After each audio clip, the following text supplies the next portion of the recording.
So, alam niyo ba guys, na-realize niyo rin ba na masaya pa rin pala talaga mag-isa minsan, no? Like, hawak mo oras mo, wala kang iisipin, meron kang peace of mind and malaya ka. Una, para sa akin kung bakit siya naging masaya, naranasan niyo na ba minsan na kumain sa isang restaurant and then mag-isa kayo? Anong feeling niyo? Para sa akin kasi ano meron akong peace of mind and then malaya ako. Wala talaga akong iisipin kundi sarili ko. Kumbaga sabi nga nila, mind your own business. And ako yung tao na minsan na wala akong pakialam sa kwento ng buhay ng iba as long as, nagfo-focus lang ako sa kwento ng buhay ko. Kasi hindi naman ako unlad kung magfo-focus ako sa buhay nila, 'di ba? Kaya nga mas nagiging successful pa rin yung ibang tao kasi mas inuuna nila yung sarili nila, mas minamahal nila yung sarili nila. And siyempre 'pag mag-isa ka and then hindi ka naman open up sa iba, siyempre wala ring karapatan yung ibang tao para husgahan ka kasi hindi ka naman nila kilala talaga. Mas kilala mo yung sarili mo compare sa mas kilala ka nila, 'di ba? Sa social media napapanood ka nila, sa real life, sa totoong buhay nakikita ka nila pero hindi buong buhay mo ay kilala ka nila. Mas kilala mo yung sarili mo. Minsan kung natatakot ka man or nahihiya ka man mag-isa, normal lang yun guys. Kung, dun ka sasaya, okey yun.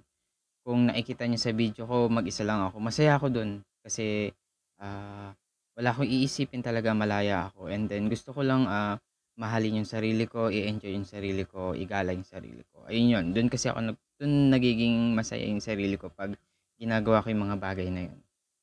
Sa mga travel agency, sumasali ako as a joiners, solo joiners, nag-e-enjoy ako nun kasi iisipin ko lang yung sarili ko, mag-e-enjoy lang ako ng araw na yun and then kung may makilala man ako, kung may makausap ako, be thankful. Magpasalamat tayo sa kanila kasi kahit papaano may nakakausap tayo, 'di ba? Lalo na sa tulad ko, hindi ako open up talaga sa mga relatives ko, sa mga kilala ko, hindi ako open up. Kasi kaya ko yung sarili ko, kaya kong alagaan yung sarili ko. And kung kailangan ko man ng tulong, siyempre mag-a-ask pa rin ako ng help. Pero kung kaya ko naman solusyonan, hindi ko na kailangan. And 'pag may kasama ako, like mga friends, ayoko yung ano, yung sobrang maarte, like puro reklamo, puro rant. Sana hindi ka na lang sumama kung gusto mong kung puro reklamo lang yung naririnig ko about sa'yo, 'di ba? Kaya ka nga sumama or kaya ka nga inaya para mag-enjoy lang kayo, hindi yung puro rant.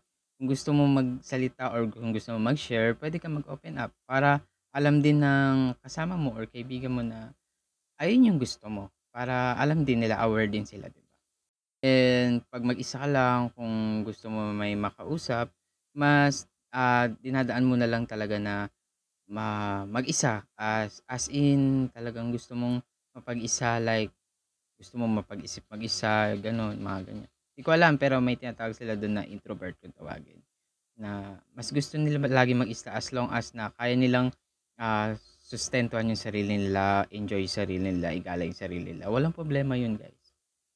Kung mag-isa ka man sa lahat ng bagay, humahanga ako sa'yo kasi kaya mong, pasayahin yung sarili mo kahit sa maliit na bagay.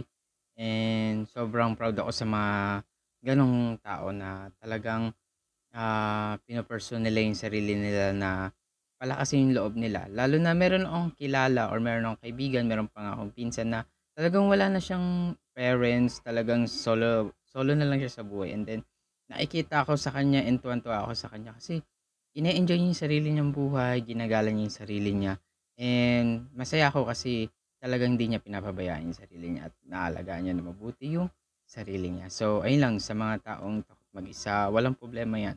Mag-enjoy kayo, i-travel niyo yung sarili niyo at walang puwedeng humusga sa inyo kundi yung sarili niyo lang. So, ayun lang, maraming salamat.